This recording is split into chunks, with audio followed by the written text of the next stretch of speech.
ఇప్పుడు కొన్ని ఎగ్జాంపుల్ చూద్దాం. పర్సంటేజ్ ప్రాబ్లం చూద్దాం మనం. పర్సంటేజ్ ప్రాబ్లం చూస్తే ఇది ఒక చిన్న ఆన్సర్ మీరు నాకు చెప్పొచ్చును.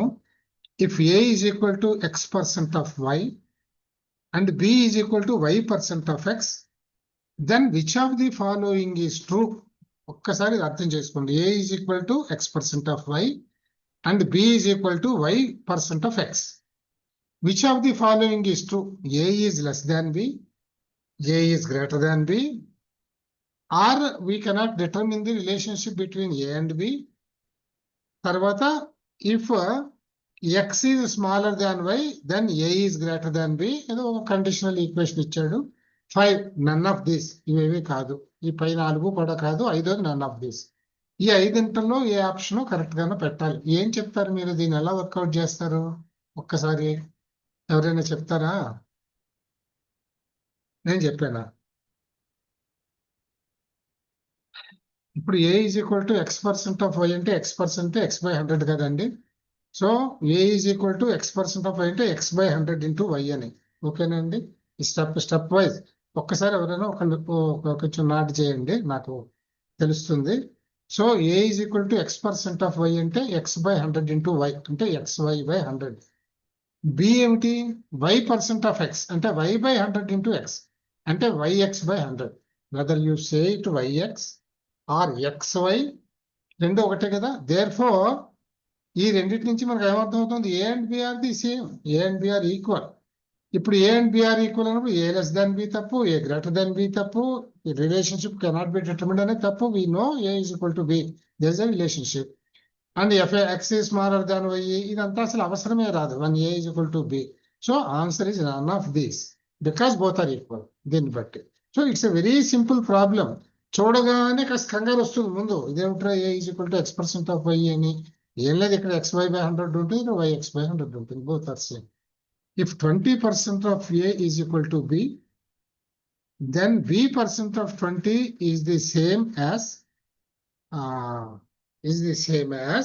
ఎంత? ఇది సేమ్ యాజ్ అనేది ఇక్కడ క్వశ్చన్ అయిపోయింది.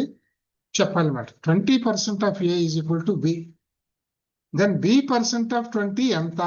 Is it 4%, 5%, 20% or none of these? ఇది మనం చెప్పాలంటే 20% of A is equal to B అంటే అర్థం ఏంటండి? 20% అంటే 20/100 అని. అంటే 20/100 into A is equal to B. 20/100 అంటే 1/5 అంటే a/5 is equal to B. 20% of A is equal to B అనే దానికి ఈక్వేషన్ ఏమిటి? a/5 is equal to B అని వస్తుంది. ఇది అర్థమైంది కదండి. ఇది 20/100 ఇంటూ ఏ అంటే 1/5 ఇంటూ ఏ అంటే a/5 is equal to B. ఈ ఈక్వేషన్ ఇక్కడ వేసాను, వాడు ఇచ్చింది ఇది. Then b% of 20, b% of 20 ఏమిటి? b% అంటే b/100 ఇంటూ 20 అంటే 20b/100. 20b/100 అనేది is the same as 20b/100 value ఎంత అవుతుంది? Is it 4% or any other percent? ఇక్కడ ఇచ్చిన 4 ఆప్షన్స్ లో అన్నప్పుడు 20b/100 ఏమవుతుందండి? బి అంటే ఇక్కడ ఏమొచ్చింది? a/5 వచ్చింది మనకి. అంటే 20b/100 అంటే మళ్ళీ b/5 అంతే కదా. బి అంటే a/5, so b/5 becomes a/25. a/25 అంటే పర్సంటేజ్ ఎంత అండి? 25 అంటే 4 కదా, 100/4 ఇంటూ 100 పర్సంటేజ్ కట్టడం అంటే 4a అంటే 4% అయింది అనమాట. అంటే ఆప్షన్స్ లో number 1 is 4%. 1 is correct answer. In an election between 2 candidates, ఇవన్నీ పర్సంటేజ్ మీద లెక్కలు అనమాట. In an election between 2 candidates, one got 55% of the total votes. 20% of the votes were invalid. If the total number of votes were 7,500, the number of valid votes that the other candidate got was, ఈ 4 options లో ఎన్ని అనేది అడిగాడు వీడు. ఇందులో ఏం చేయాలి మనము? In an election between 2 candidates, ఇద్దరే క్యాండిడేట్స్ ఉన్నాడు. ఒకటి 55% ఓట్స్ వచ్చాయి, తర్వాత ఏమో 20% అందులో ఇన్వాలిడ్ ఓట్స్ ఉన్నాయి. మనం we suppose that invalid votes are same in case of both. ఏమైనా మైనస్ చేస్తాం కనుక అది ప్రాబ్లం రాదనుకోండి. So total number of votes 7,500. ఈ డేటా ఇస్తే విడిచిన డేటా ఏమిటి మనకి? ఒకటికి ఏ బి అనుకుందాం. ఏకి 55% ఓట్స్ వచ్చాయి. 20% of the total votes 7,500. 20% are invalid. So మిగిలినవే valid votes.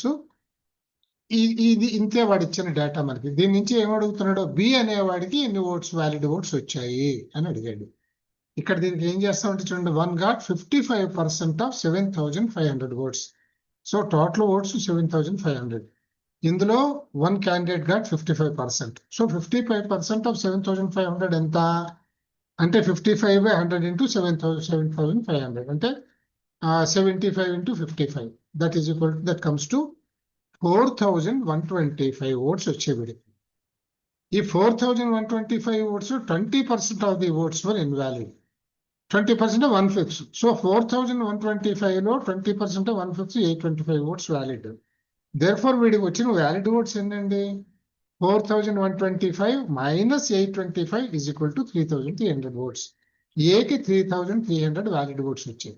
ఇప్పుడు టోటల్ వ్యాలిడ్ ఓట్స్ ఎన్ని ఉన్నాయండి, మొత్తం ఓట్స్ 7,500 లో 20% ఇన్వాలిడ్ అయిపోయాయి. సో 20% అది 1/5 అంటే 1,500 అంతే కదా. 1/5 గా 20% అంటే 1,500 ఇన్వాలిడ్ అయిపోయాయి. సో యాక్చువల్గా టోటల్ వ్యాలిడ్ ఓట్స్ 6,000. ఈ టోటల్ వ్యాలిడ్ ఓట్స్ 6,000 అంటే 80%, 20% ఇన్వాలిడ్ కనుక. ఇందులో ఒకటికి వచ్చినటువంటి ఓట్లు ఎన్ని వ్యాలిడ్ ఓట్స్ 3,300. సో రెండో వాడికి వచ్చిన వ్యాలిడ్ ఓట్స్ ఎన్ని 6,000 minus 3,300 is equal to 2,700. So ఇక్కడ ఆన్సర్ 1 అనమాట.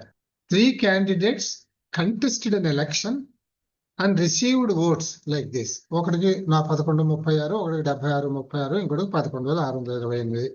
ఈ ఓట్లు వీడికి వచ్చాయి, ఒక ఎలక్షన్ లో వీళ్ళకి వచ్చాయి. What percentage of the oats did the winning candidate get? వీటికి ఎంత పర్సెంటేజ్ ఓట్స్ వచ్చినట్లు అంటే, ఇప్పుడు క్యాండిడేట్స్ కంటెస్టెడ్ ఎలక్షన్ రిసీవ్డ్ అంటే మొత్తం ఓట్లు అంటే ఇవన్నీ కలిపినవే మొత్తం ఓట్లు. ఈ మొత్తం ఓట్లో ఒకటికి ఇన్ని మూడో వాడికి ఇన్ని వచ్చాయి. విన్నింగ్ క్యాండిడేట్ ఎవడు, అందుకంటే ఎక్కువ ఓట్లు వచ్చినాడు వీడిది టోటల్ ఓట్స్ లో పర్సంటేజ్ ఎంత అంటే మనం ఏం చేయాలి, ఈ మూడు కలిపితే టోటల్ ఓట్స్ వస్తాయి. ఈ టోటల్ ఓట్స్ లో మనం పర్సంటేజ్ ఎలా కడతాము, ఈ టోటల్ ఓట్స్ లో 11,628 వీడికి వస్తే పర్సంటేజ్ అంటే 100 అయితే 100 ఓట్లు ఉంటే ఎన్ని వస్తాయి అంతే కదా. So 11,628 divided by this total into 100 అంతే కదా. సో ఇక్కడ టోటల్ ఓట్స్ ఎన్ని 1136 plus 7636 plus 11,628 is equal to that comes to 20,400 is the total number of votes.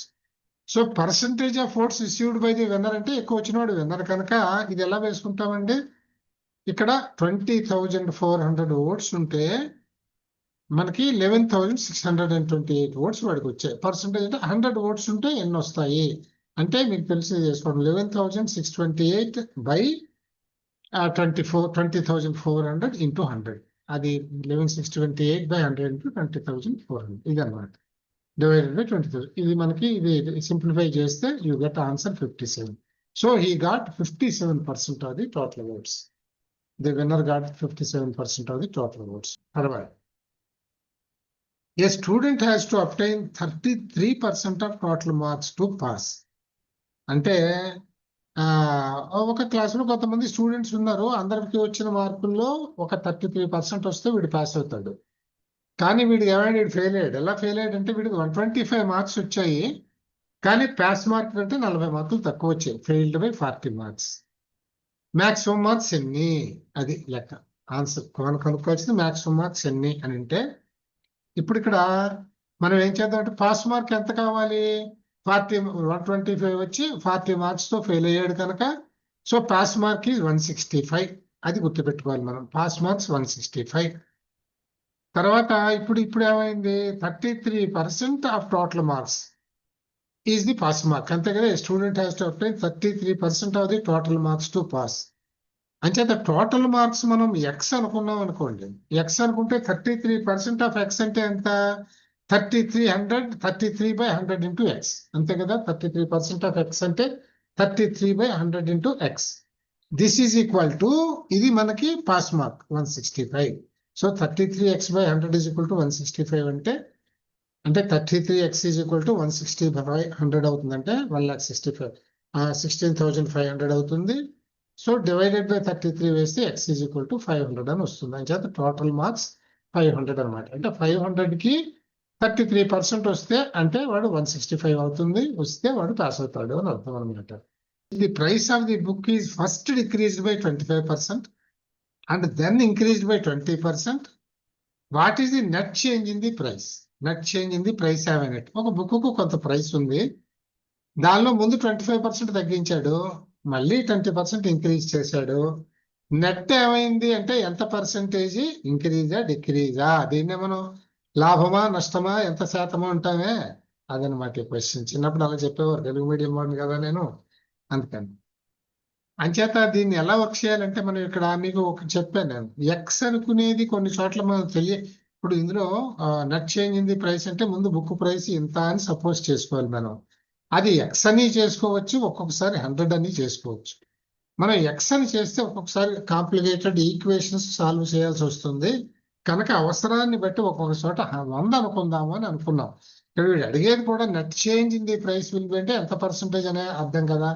Percentage అడుగుతున్నాడు కదా, 100 అనుకుందాం, డైరెక్ట్ గా పర్సంటేజ్ వచ్చేసింది. అంచేత ఇక్కడ మనం let suppose that price of the book is 100 rupees, అందుకే ప్రైస్ 100 సే అని రాశాను నేను. You suppose that price of the book is 100 rupees. So ఈ first fixed its rate by decreasing 25%. అంటే వాడు దాని ప్రైస్ ముందు 75 గా ఫిక్స్ చేశాడు. దీన్ని ఏం చేశాడు, ఈ 75 ఈజ్ ఇంక్రీజ్డ్ బై 20%. ఇక్కడ జాగ్రత్తగా ఉండాలన్నమాట. 100 లో 20% అని చెప్పి 75 20 కదా కలపకూడదు. 20% అంటే 20 రూపాయలని కలపకూడదు. సో ఈ increase first decrease by 20%, 25%, and then increase by 20% అంటే ఈ డిక్రీజ్డ్ వాల్యూ మీద 20%. దేర్ ఫోర్ 75 మీద 20% అంటే 1/5 ఆఫ్ 75 అంటే 15. సో 15 రూపీస్ ఇంక్రీజ్ చేశాడు. అంటే ఎంత చేశాడు, దీని వాల్యూ రివైజ్ చేశాడు, 75 + 15 ఇట్ బికమ్స్ 90 రూపీస్ గా రివైజ్ చేశాడు దాన్ని. ఫైనల్ గా వాడికి రేట్ ఎంత వచ్చింది, 90 రూపాయలు వచ్చింది. మనం సపోజ్ చేసుకున్న వాల్యూ ఎంత అండి, ప్రైస్. ఇప్పుడు నెట్ చేంజ్ ఎంత వచ్చింది, డైరెక్ట్ గా చూడండి, -10 రూపీస్. అంటే -10% వాడికి net change in price is -10%, అంటే 10% లాస్ అని అర్థం అనమాట. A man spends 35% of his income on food, 25% on children's education, and 80% of the remaining on house rent. ఇక్కడ చూడండి, ఏదో చిన్న ట్రిక్ పెడతాడు. మనం 35% on food, 25% on education, 80% on house rent అంటే మన లెక్క తప్పిపోతుంది.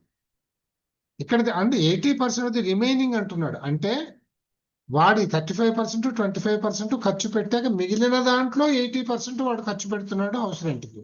ఇంకా వాడి దగ్గర మిగిలిన ఎంత పర్సెంటేజ్ డబ్బులు మిగిలాయి వాడి ఇన్కమ్ లో అని. అంటే ఇక్కడ కూడా మీరు the man's income suppose it to be 100 rupees, 100 rupees అనుకోండి man's income, you suppose as 100 rupees. Then food మీద 35% అన్నాడు కనుక డైరెక్ట్ గా 35 రూపాయలు ఫుడ్ ఖర్చు పెట్టేశాడు. 25% అని చిల్డ్రన్ ఎడ్యుకేషన్ అన్నాడు కనుక 25 రూపాయలు చిల్డ్రన్ ఎడ్యుకేషన్ ఖర్చు పెట్టేశాడు. సో 35, 25, 60 రూపాయలు ఖర్చు పెట్టేశాడు. ఇంకా వీడి దగ్గర మిగిలింది ఎంత అండి, 40 రూపాయలు ఉంది. 80% of the remaining on house rent. అంటే 40 రూపాయలు 80% ఎంత అయింది, 32 రూపాయలు అవుతుంది. 40 × 80 ఉంది కదా 80% అంటే 5 టైమ్స్ చేసి 4 టైమ్స్ తీసుకుంటే సరిపోతుంది. సో 32 రూపాయలు అయింది. 5/40, 4/32, 32 రూపాయలు వాడు హౌస్ రెంట్ ఇచ్చాడు. ఇంక వాడికి ఎంత మిగిలిందండి, 8 రూపాయలు. అంటే పర్సంటేజ్ కాబట్టి అడుగుతున్నాడు, percentage income is left with అంటే 8%. అంటే వాడి ఇన్కమ్ 100 రూపాయలు అయితే వాడికి 8 రూపాయలు మిగులుతుంది.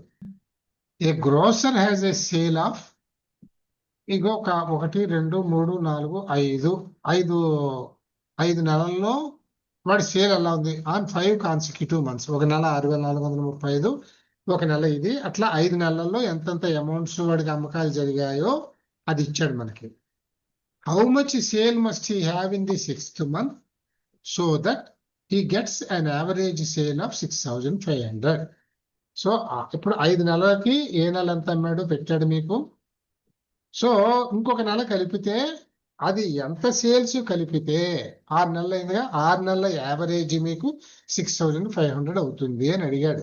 అంటే ఇక్కడ మనం ఏం చేసుకోవాలి, 5 months సేల్ ఎంత వచ్చిందండి ముందు, ఇవన్నీ కలిపేస్తే 34,009. ఇవన్నీ కూడా కలిపితే వచ్చే నెంబర్ 34,009 వస్తుంది మీకు. 6th month లో వాడు ఏమన్నాడు, ఎంతకు అమ్మితే యావరేజ్ 6500 వస్తుంది అని అడిగాడు వాడు, 6 నెలల మీద యావరేజ్. సో 6th month లో వాడు ఎక్స్ అమ్ముతాడు అనుకుందాం మనం. ఎక్స్ అమ్ముతాడు అనుకుంటే మనకి యావరేజ్ ఓవర్ 6 months ఎంత అవుతుందండి, average sale over 6 months 5 months కి 34,009 వచ్చింది టోటల్. 6th month లో ఎక్స్ అనుకున్నాము కనుక 6 months లో టోటల్ సేల్స్ 34,009 ప్లస్ ఎక్స్ అయింది. యావరేజ్ అంటే డివైడెడ్ బై 6 months కనుక డివైడెడ్ బై 6 వేస్తాము. దిస్ ఈజ్ ఈక్వల్ టు ఇక్కడ యావరేజ్ ఎంత రావాలంటున్నాడు 6,500 వచ్చింది అంటున్నాడు, రావాలి అంటున్నాడు వాడు. So this is equal to 6,500 అంటే దీన్ని మనం ఎక్స్ ని సింప్లిఫై చేస్తే యూ గెట్ ఎక్స్ as 4,991.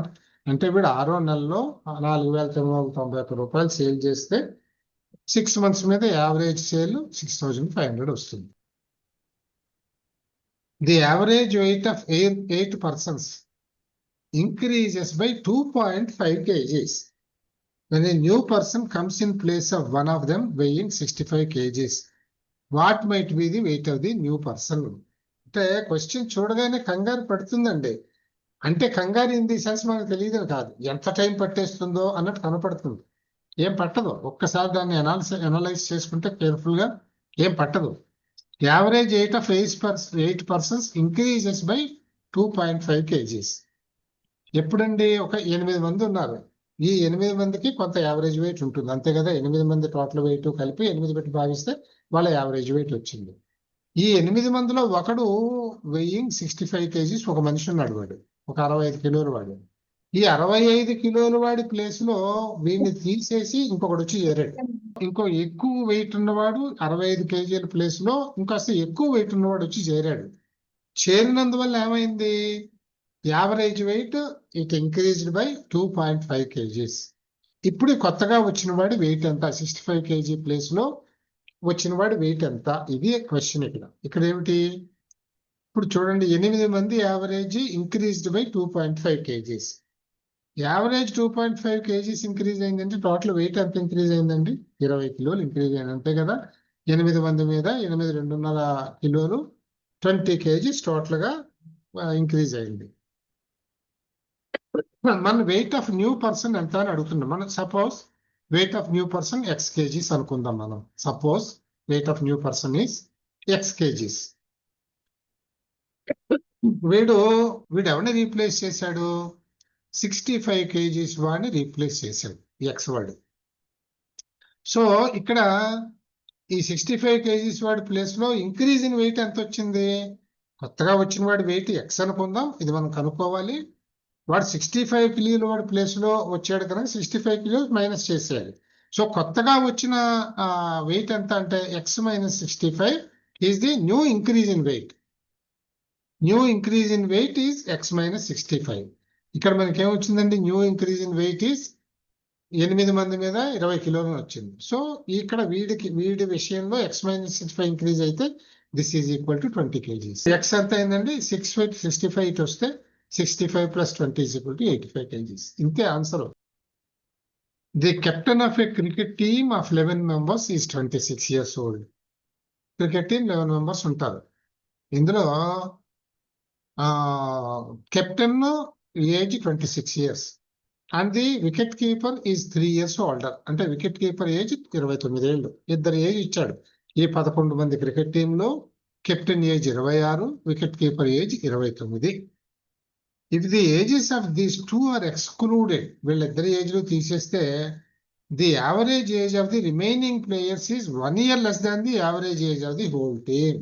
ఈ 11 మంది యావరేజ్ ఏజ్, అందరి ఏజ్లు కలిపి 11 పెడితే వాళ్ళ యావరేజ్ వస్తుంది. వీళ్ళిద్దరి వెయిట్ తీసేసి యావరేజ్ చేస్తే 9 మంది మీద యావరేజ్ వస్తుంది. ఇప్పుడు average age of the team ఎంత, ఇప్పుడు ఏమంటున్నాడు ఇందులో ఇచ్చిన డేటాలో, average age of the remaining players is 1 year less than the average age of the whole team. ఇది ఇచ్చాడు మన డేటా, ఇది ఇంపార్టెంట్ అనమాట. So what is the average age of the team, ఇది ఆన్సర్ ఎలా వస్తుందంటే ఇది మనం కనుక్కోవాల్సింది average age of the team కనుక let us suppose that the average age of the whole team is x అనుకుందాం. Average age of whole team is x. Average age of whole team అంటే 11 మంది కనుక టోటల్ ఏజ్ ఆఫ్ 11 మంది ఎంత అవుతుందండి 11x అంతే కదా. 11 మంది యావరేజ్ ఎక్స్ కనుక 11x ఇయర్స్ అనేది total age of 11 members. Total age of captain and wicket keeper ఎంత అండి, కెప్టెన్ 26 years అని ఇచ్చాడు, వికెట్ కీపర్ వీడికంటే 3 years ఓల్డర్ అన్నాడు, 29 years వచ్చింది. సో వీళ్ళిద్దరి వెయిట్ కలిపితే 55 kgs అయింది. సారీ 55 years అయింది. వెయిట్ కాదు, ఏజ్ ఇది 55 years అయింది. So total age of remaining 9 ఎంత అవుతుందండి? టోటల్ ఏజ్ వీళ్ళది మొత్తం 11x ఏమో వీళ్ళ టోటల్ ఏజ్ అయింది, వీళ్ళ ఇద్దరి ఏజ్ 55 అయింది. సో ఈ 9 మంది ఏజ్ ఎంత అవుతుందంటే 11x మైనస్ 55, అంతే కదా. సో యావరేజ్ ఏజ్ ఎంత అవుతుంది? టోటల్ ఏజ్ ఆఫ్ రిమైనింగ్ 9 ఇది. So average of these 9 players ఎంత అవుతుంది? Average age of 9 players is 11x minus 55 divided by 9. This is 1 year less than x. అంటే ఇక్కడ ఏమి ఇచ్చాడు? ఇక్కడ మనం this average of the remaining players is 1 year less than the average of the whole team అన్నాడు కనుక 1 year less అన్నాడు కనుక ఇక్కడ మనకు ఉన్న దాంట్లో ఈ 9 years average 11x minus 55 by 9 అయింది. That is equal to total team average కంటే 1 year లెస్ అన్నాడు, అంచేత x మైనస్ 1 అయింది. therefore 11x minus 55 by 9 is equal to x minus 1. x కి సాల్వ్ చేయమంటే 11x minus 55 is equal to 9x minus 9. ఈ 55 వచ్చి 55 minus 9 అవుతుంది కనుక ఇది 46 అవుతుంది. సింప్లిఫై చేయడమే. అలాగే ఇది 9x అయింది, ఇటు వస్తే 2x is equal to 46 అయింది కనుక x is equal to 23 అని చెప్పి దీనికి ఏమన్నాడు? The average age of the team is 23. ఎందుకంటే x అనేది మనం average age of the team మనం x అని సపోజ్ చేసాం కనుక ఇది 23 వచ్చింది మనకి. The average monthly income of P and Q, there are 3 people P, Q and R. P and Q లో average income 50-50. Q and R average income, ఇక్కడ R మర్చిపోయినట్టు, R కదా. Q and R average income 6,250. Average income of P and R is 5,200. What is the monthly income of P? ఇది question. అంటే ఇక్కడ మీరు ఏముంది? Average monthly income of P and Q అంటే ఏమిటండి? 5,050 అంటే P and Q యావరేజ్ కనుక ఇద్దరు కనుక P and Q divided by 2 is equal to 50-50. అంటే P plus Q is equal to 10,000 and 10 అంతా 5,000, 10,000 and 100. 10,100. P plus Q is equal to value వస్తుంది. అలాగే Q ప్లస్ R లో యావరేజ్ 60-50 అన్నాడు అంటే Q plus R by 2 is equal to 60-50. అలాగే P plus R by 2 is equal to 50-100. దీన్ని బట్టి మీకు P ప్లస్ Q వచ్చింది, Q ప్లస్ R వచ్చింది, P ప్లస్ R వచ్చింది. ఈ మూడు యాడ్ చేశారు అనుకోండి మీరు. ఇది P plus Q, Q plus R, P plus R అంటే ఈ మూడు కలిపితే 2P plus 2Q plus 2R is equal to ఇది ఇది ఇది డబుల్ అవుతుంది, ఇది డబుల్ అవుతుంది, ఇది డబుల్ అవుతుంది. ఈ మూడు కలిపితే 33,000 వస్తుంది. అంటే 2 కామన్ తీస్తే P plus Q plus R is equal to this divided by 2, 16,500 వచ్చింది. P ఎంత అవుతుందండి? P plus Q plus R 16,500 అయితే P కావాలంటే Q plus R తీసేయడమే. Q plus R ఎంత అండి? 6,250 ఇంటూ 2 కదా. సో 12,500. ఇందులో 12,500 తీస్తే 4,000. So income of P is 4,000 rupees. తర్వాత రేషియో మీద కొన్ని క్వశ్చన్స్ ఇచ్చాను నేను మీకు. సింపుల్గా ఉండొచ్చు. 100 ఒకడు 800 అంటే రేషియో ఎంతంటే 1000 ఇంటూ 800 అంటే ఎంత అయింది? రేషియో ఎంతంటే 10 ఇంటూ 8 అంటే 5:4, 5:4 అంతే కదా. సో ఇట్లా చిన్న చిన్న లెక్కలు ఇవి రేషియోస్ మీద కూడా నేను కొన్ని లెక్కలు పెట్టాను నేను. తర్వాత ఏమో profit and loss, discounts, sorry ఇంకేవి అక్కర్లేవి మనం నేను. ఓకే, ఇక్కడ కూడా సింపుల్ ఇంట్రెస్ట్లు వీటి మీద కూడా మనం కొన్ని ఎగ్జాంపుల్స్ ఇచ్చాను నేను. ఇవన్నీ ఫస్ట్ పార్ట్ లో ఇంతవరకు ఉన్నాయి. ఆల్మోస్ట్ 50% మనం చూసాము. మిగతా 50% మీరు వర్కౌట్ చేయండి. నేను ఆన్సర్స్ ఇచ్చాను మీకు కనుక ఆన్సర్ చూసుకోవచ్చు, మీరు చెక్ చేసుకోవచ్చు. మీరు వర్కౌట్ చేసి ఏదైనా, ఎందుకంటే ఇప్పుడు ప్రొసీజర్ ఎట్లా ప్రొసీడ్ అవ్వాలి అని నేను చెప్పాను. అన్నీ నేను చెప్పకుండా మీరు సొంతంగా వర్కౌట్ చేయండి. ప్రొసీజర్ ఒక స్టాండర్డ్ ప్రొసీజర్ ఎలా ఉంటుంది అని కానీ, లేకపోతే ఏదైనా కానీ మీకు డౌట్ ఉంటే అడగండి. మనం మండే క్లాసులో మనం మండే నుంచి చూద్దాం ఒకసారి. The following identify those features which are associated with indirect instructional strategies. ఇది గుర్తుపెట్టుకోండి. Indirect instructional strategies, direct instruction, indirect instruction మనం రెండు చూసాం. మనం టీచింగ్ యాప్టిట్యూడ్ లో మనం చూసాం. ఇందులో ఏముంటుంది మనకి? Guided student practice. Guided student practice అంటే స్టూడెంట్ ని మీరు గైడ్ చేస్తున్నారు. మీరు వాడిని గైడ్ చేసినప్పుడు అది ఇండైరెక్ట్ ఇన్స్ట్రక్షన్ ఎందుకు అవుతుందండి? డైరెక్ట్ ఇన్స్ట్రక్షనే కదా మీరు అది. So a does not come into that. రెండోది, focus on concept acquisition through question answer sessions. చూడండి ఇక్కడ మీరు వాడికి ఏదైనా ఒక సబ్జెక్టు అర్థం చేయడానికి మీరు ఏం చేస్తున్నారు? క్వశ్చన్ ఆన్సర్స్ ద్వారా వాడిని కాన్సెప్ట్ వాడు గ్యాదర్ చేసుకునేలాగా, వాడు ఐడెంటిఫై చేసేలాగా మీరు క్వశ్చన్ ఆన్సర్స్ తో వాడికి చెప్తున్నారు, కానీ డైరెక్ట్ గా ఇన్స్ట్రక్షన్ ఇవ్వట్లే దీని ఆన్సర్ ఇది అని చెప్పటం లేదు. గైడెడ్ స్టూడెంట్ ప్రాక్టీస్ అంటే నువ్వు ఇలా చెయ్యి ఇది అని చెప్పడం అనమాట. Concept acquisition through question answer sessions అంటే this comes under indirect instructional strategy. ఇది ఇండైరెక్ట్ గా చెప్పడం. ఇది అంటే వాడి బుర్రకి, స్టూడెంట్ బుర్రకి పదును పెట్టేలాగా చెప్పడము అనమాట. ఇది మనం టీచింగ్ యాప్టిట్యూడ్ లో చదివాం, మీకు అందులో ఉంటాయి, మీరు చూసుకుంటాయి, అది మన యాక్చువల్ నోట్స్ లో కూడా ఇవి ఉంటాయి అన్నమాట. తర్వాత C presenting the stimulus material in small easy to take steps. అంటే ఇక్కడ మెటీరియల్ ఇవ్వడం, వర్కింగ్ మెటీరియల్, స్టిమ్యులస్ మెటీరియల్ అంటే వర్కింగ్ మెటీరియల్ ఇవ్వడం. మెటీరియల్ ఇచ్చారంటే మళ్ళీ this has become direct instruction. So C does not come. ఇప్పుడు ఇండైరెక్ట్ లోకి బి ఒకటి వచ్చింది. తర్వాత problem based presentation. Problem based presentation అంటే మనం వాడికి ప్రాబ్లం ఇస్తాం, వాడు స్టూడెంట్ వర్కౌట్ చేసి మనకి చెప్పాలి, దానికి మనం వాడికి డైరెక్ట్ ఇన్స్ట్రక్షన్ ఏమి ఇయ్యము. అంచేత ప్రాబ్లమ్ బేస్డ్ ఇన్స్ట్రక్షన్ కూడా మీకు it comes under indirect instructional method. అది తర్వాత పార్టిసిపేటరీ అండ్ కొలాబరేటివ్ మూవ్స్. ఇది మనకి ఎప్పుడు కూడా మనం చెప్పుకున్నాం. పార్టిసిపేటరీ అన్నా, కొలాబరేటివ్ అన్నా, కోఆపరేటివ్ అన్నా, ఇవన్నీ స్టూడెంట్స్ ని గ్రూప్స్ చేసి వాళ్ళల్లో వాళ్ళు చర్చించుకొని వాళ్ళు ఆన్సర్స్ ప్రాజెక్ట్స్ చేసేలాగా అన్నమాట. అంటే ఇక్కడ కూడా డైరెక్ట్ ఇన్స్ట్రక్షన్ లేదు. ఇక్కడ కూడా పార్టిసిపేటరీ అన్నా, కొలాబరేటివ్ అన్నా, కోఆపరేటివ్ అన్నా, ఇవన్నీ కూడా మనకి లేకపోతే పెయిర్స్ అని కానీ, పెయిర్స్ మేకింగ్ కానీ, మేకింగ్ పెయిర్స్ కానీ, ఇటువంటివి ఏం చెప్పినా కూడా all these comes under indirect instruction. So ఇప్పుడు ఏబిసిడిలో ఏ అనేది డైరెక్ట్ ఇన్స్ట్రక్షన్ వస్తుంది, బి ఇండైరెక్ట్, సి అనేది వర్కింగ్ ఇది ఇవ్వడం, మెటీరియల్ ఇవ్వటం, ఇది డైరెక్ట్ లో వస్తుంది. Problem based and participate. So B, D and E ఇవి ఎక్కడ ఉన్నాయో చూసుకోవాలి మనం. ఇక్కడ బిడి అండ్ ఈ ఏలో ఉంది. సో బిడి అండ్ ఈ ఏలో ఇందులో ఉంది అన్నమాట.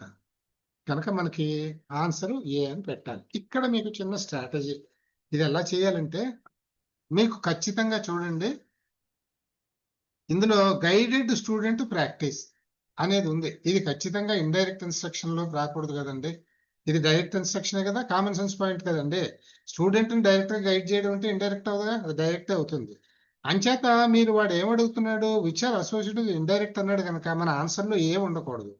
సో ఏ ఉన్నవి మీరు ఇందులో ఎలిమినేట్ చేసేయచ్చు. అన్ఫార్చునేట్లీ ఏ ఉన్నది ఒక్కటే ఉంది. So B can be eliminated. అది ఉపయోగం లేదు, ఇంకా 3 చూడాలి, కనుక అది వదిలేయండి. ఒకటి రైట్ ఇది చూడండి, focus on concept acquisition through question answer sessions.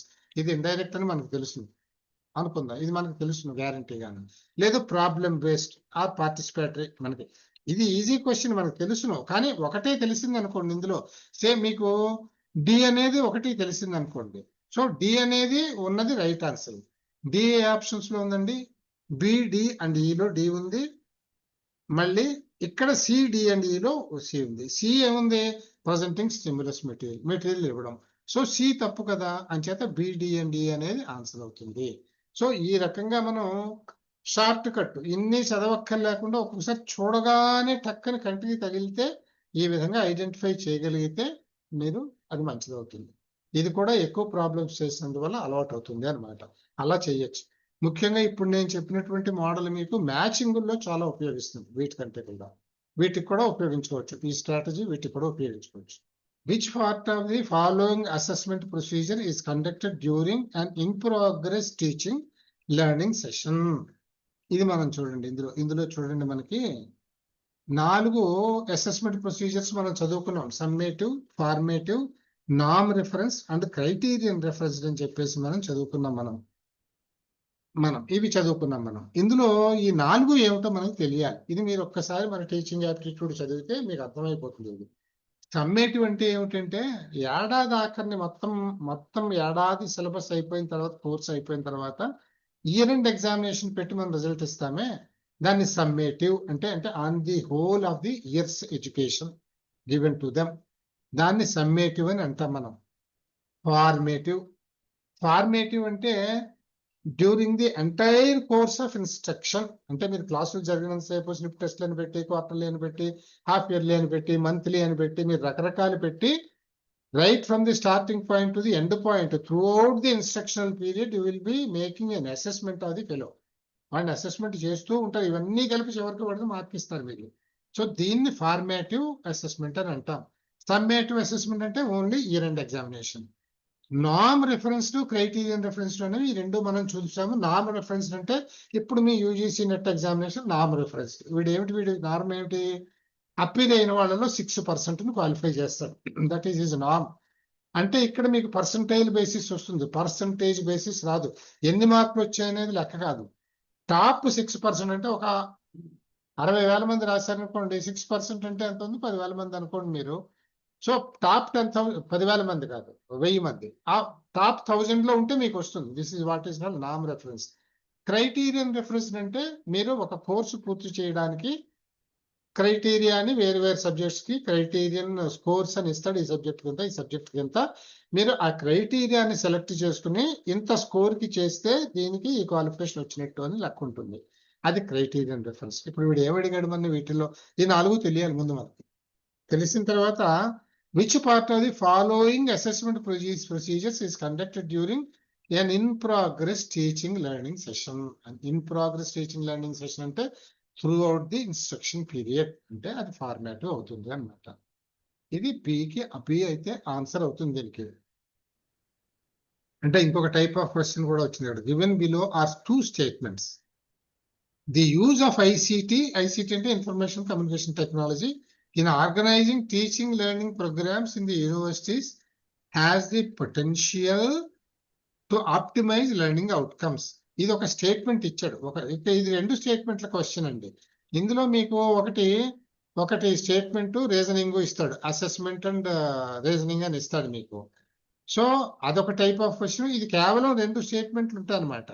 2 statement ఇచ్చినప్పుడు మీకు ఆన్సర్ ఆప్షన్స్ 4 ఫిక్స్డ్ గా ఉంటాయి. అంటే either both the statements are right, or both the statements are wrong, or 1 is right and 2 is wrong, or 1 is wrong and 2 is right. ఈ 4 తప్ప ఇంకో option ఉండదుగా. రెండింటి మధ్యలో 4 ఆప్షన్స్ ఉంటాయి. సో ఈ 4 ఆప్షన్స్ లో ఏమిటి? ఈ క్వశ్చన్ ఈజీ మనం, ఎందుకంటే ఇవన్నీ చదవక్కర్లేదు. ఈ విషయం తెలిస్తే చాలు, మనం పెట్టేయచ్చు. So the use of ICT in organizing teaching learning programs in the universities has the potential to optimize learning outcomes. అంటే potential to optimize learning outcomes అంటే మనం చెప్పిన దాంట్లో ఒక ఆప్టిమం లెవెల్. 100% అర్థమైపోతుందని అనుకోకూడదు. అలాగని వీడికి 20%, 10% అర్థమైందంటే యూస్లెస్ టీచింగ్ అవుతుంది. ఆప్టిమం లెవెల్స్ అంటే ఒక 80% అర్థమైంది, 85% అర్థమైంది. So optimization of the learning potential అని అంటాను దీన్ని. సో ఈ ఆప్టిమైజేషన్ రావడానికి యూజ్ ఆఫ్ ఐసిటి యూస్ఫుల్ అవుతుంది, అది పనికొస్తుంది. ఇట్ హ్యాస్ ది పొటెన్షియల్, అంతే కదా. ఐసిటి ఇన్ఫర్మేషన్ కమ్యూనికేషన్ టెక్నాలజీ అంటే మీకు ఆడియో విజువల్ ఉంటుంది కదండి. అందులో ఆడియో విజువల్ డెఫినెట్ గా అవుతే లెర్నింగ్స్, మన టీచింగ్ లెక్చరింగ్ సిస్టమ్ కంటే బెటర్ కదా అది. టీచింగ్ లెర్నింగ్ లో ఐసిటి ఉంటే డెఫినెట్ గా it makes a greater understanding of what you are communicating to the student. So ఇది కరెక్టే ఆన్సర్. ఇది రెండో statement. Formative assessment provides support to enhancing the quality of teaching learning sessions. Definite గా ఇది చాలా straight forward question చూడండి. Formative assessment అంటే ఏమిటి? Through out the instruction period మనం అట్ వేరియస్ పీరియాడికల్స్ టెస్ట్లు పెట్టుకుంటూ వాడిని అసెస్ చేస్తూ ఉంటాం. దీన్ని బట్టి ఏమవుతుంది? Quality of teaching learning improve అవుతుంది. ఎందుకంటే మీరు ఒక నెల అయిన తర్వాత మంత్లీ టెస్ట్ పెట్టారు, స్టూడెంట్స్ స్కోరింగ్ ఎలా ఉంది మీరు పెట్టిన ఎగ్జామినేషన్ లో? అందరూ 80% స్కోర్ చేశారు అనుకోండి, you understand that your teaching is good and the receptivity is good. therefore your teaching learning procedure is going good అని అర్థం. వాళ్ళకి 30% వచ్చింది అనుకోండి, అంటే ఏమిటి? There is something lagging in the teaching learning procedure. Either the students are lagging or the teaching is lagging, whatever, ఏదో ఉంది అని మనకు ఒక అర్థం వస్తుంది. అప్పుడు దాన్ని మనం అనలైజ్ చేసుకుని how to improve that, pull up that situation and make the teaching learning process more successful so that more students gain more benefit of the teaching అనేది మనకు వస్తుంది అన్నమాట. సో సెకండ్ స్టేట్మెంట్ కూడా కరెక్టే. కనుక ఈ 2 కరెక్ట్ గానే ఉన్నాయి కనుక ఇక్కడ ఏమి ఇచ్చాడు? మీకు 4 ఆప్షన్స్ చెప్పాను, అవే ఉంటాయి. both 1 and 2 are correct, 1 and 2 are incorrect, లేకపోతే 1 and 2 alternatively correct and incorrect. So మన understanding we understand both statements 1 and 2 are correct అని, అంటే ఏ దీనికి ఆన్సర్ పెట్టాలి అట్లా చేద్దాం. సో ఇక్కడికి స్టాప్ చేద్దామండి అయితేను. So will meet again the coming Monday. In the meanwhile మీరు కాస్త ఎక్సర్సైజ్ చేయండి. ఇంకా మీరు now you must start working for yourself. అలాగే. ఇట్స్ టైం రైట్ అండి. థ్యాంక్స్ అండి. Good night. ధన్యవాదాలు మహోదయ. శుభరాత్రి. శుభరాత్రి మహోదయ. ధన్యవాదాः. We'll meet the after on the coming Monday. Bye. Good night.